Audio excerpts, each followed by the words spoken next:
Hello, I'm Representative Greg Chaney.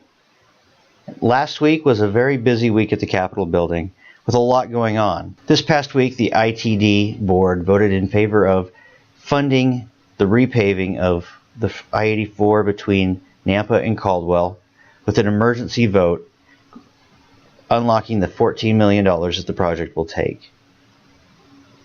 I appreciate the ITD board acting when the occasion arose.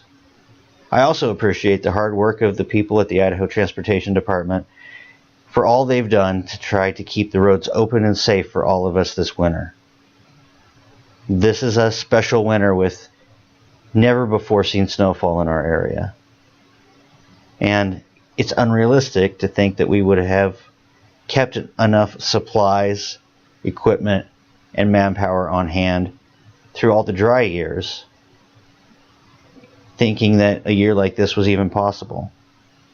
So with limited resources and not much warning, Idaho Transportation has done a phenomenal job of keeping things running.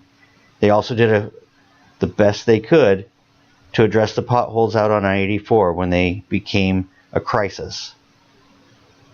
Now, of course, we shouldn't need an emergency appropriation, and the freeway shouldn't have been allowed to get to that point. And I have and will continue to work to make sure that Canyon County priorities don't need to become emergencies to be addressed. But I don't want any of that to in any way diminish my appreciation for the hard work that ITD staff has done and for the swift action of the ITD board in approving the I-84 repaving when it became clear that it was the top priority for the region. Most of the legislature right now is focused on reviewing agency rules. When the legislature passes a law, that law can't anticipate every specific instance where that law might apply.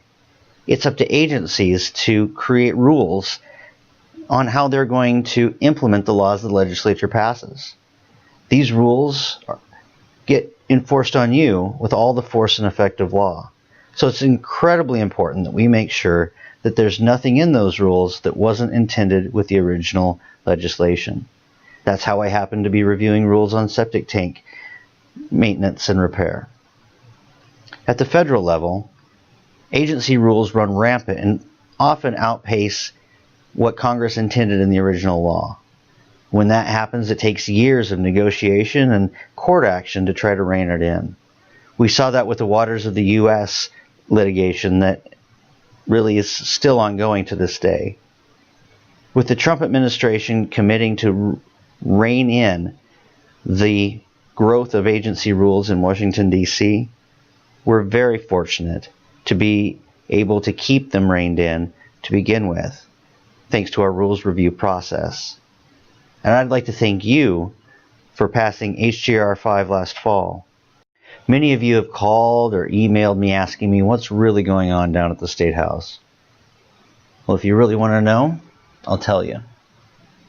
105 of your elected officials, each one of them talented and driven individuals in their own right, are hard at work making sure that we take care of the people's business. We're working on tax policy, education policy, transportation policy, working to make sure that the government doesn't interfere in your life more than it needs to, but that it still keeps its commitments to you to make sure that you have a good enough infrastructure to get to work and get your products to market, and that your kids can have a good education. Now, I know that that's not what you're referring to when you ask me what's really going on down at the State House, but I want to remind you that the most interesting news story doesn't always capture what's most important or what's taking up our time, attention, and energy down at the State House. It's far more intriguing to report on disagreements between individuals than it is to report on that septic tank hearing that I was telling you about. But be that as it may, I assure you that the talented men and women with whom I serve in the legislature are hard at work making sure that we take care of what we were sent there to take care of. Now, I know that many of you have asked that I give a position on what's happening. I have an obligation, if I have a problem with someone's behavior, decision, or actions, to first speak to that person one-on-one. Matthew 18:15 says, "Moreover, if your brother sins against you, go and tell him his fault between you and him alone. If he hears you, you have gained a brother." Now that doesn't mean that I don't have an opinion about what's going on. And it doesn't mean that in my own way, to the degree I could, I haven't been actively working to put an end to the division. And it doesn't mean that there won't come a day when I say more publicly. But I hope and pray that day doesn't come.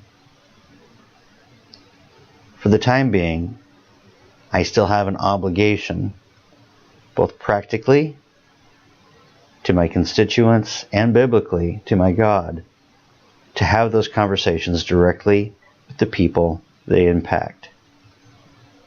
So I'm sorry if I don't give you a clear and satisfying answer when you email or call. And I'm sorry if it seems stereotypically politician of me to not give you which side I'm on. But I can do far more good not publicly criticizing and not adding more fuel to an already volatile fire. Above all else, I want you to know that myself and the overwhelming majority of the House of Representatives is committed to focusing on the policies that affect you in your everyday life and not on the gossip that seems to grab the headlines. As a final word, last week we got our new president. I thought he did a fantastic job of setting out a very aggressive, very positive agenda in his inaugural address. I appreciate his commitment to a strong economy, strong infrastructure, and strong military. He's also expressed his commitment to bringing down the national debt.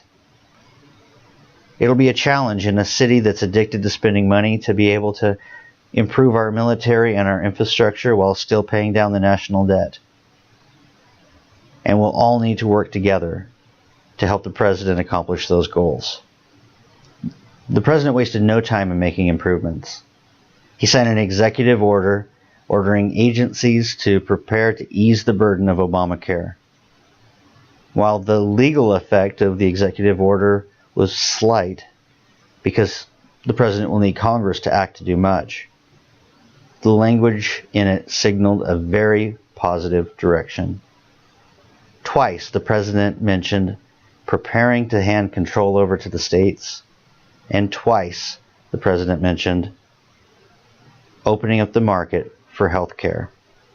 Both things that will be essential if we're to climb out of the pit that Obamacare has put us in. I know our liberal friends were very optimistic 8 years ago when their candidate came to town that there would be significant changes to the way Washington did business.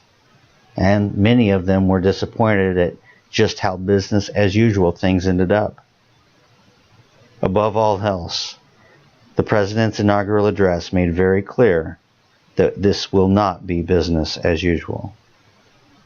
Thank you for watching. If you have questions or comments, please feel free to call or email the contact information on your screen.